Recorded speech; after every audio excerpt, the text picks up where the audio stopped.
Turn your wounds into wisdom. Oprah Winfrey. Everybody experiences pain in life. None of us can get away from it. It's part of living. We experience joys. We experience the heights of pleasure, happiness, but at the same time, we also experience the depths of despair and of emotional and physical pain. Both of them are necessary. It's polarity. It's a dichotomy. On one side, you have one thing. On the other side, you have another. Positive and negative, what we might call good and bad. We've talked about polarities before. We've talked about dichotomies. The very world itself is based upon polarity.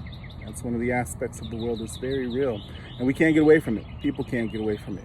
It happens down at the atomic level. It happens at the galactic and universal level. It's one of the fundamental means by which our worlds and our universe exist. Without polarity, without positive and negative, this world as we know it would not exist. So with that said, understand that it's beyond you, that you have to feel pain, that you have to go through it. But you can turn your wounds, those pains that you hold inside of you, into wisdom. Because what do wounds teach you? What does pain teach you? It teaches you not to do that thing again. It teaches you that you don't want to go through that experience again, that you don't want to do the same thing that you did that first time that caused you pain in the first place, right? Sometimes pain is unavoidable. Sometimes the choices we make in life just lead us to an outcome where we experience some type of emotional or physical agony, and that's okay because that is the way that it should be.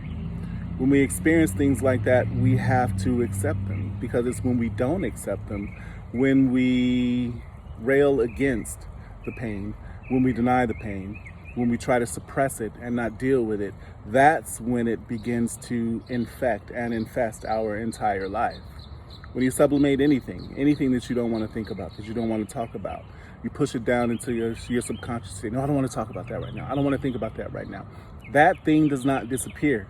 It lives on down deep in your subconscious, and it begins to infect every aspect of your perception. One thing that goes along with pain that's suppressed is fear, right? Because you don't want to experience it again, so you suppress it. That fear sends tentacles out like an octopus with infinite legs into every aspect of your perception, every aspect of your thought process, and it changes it.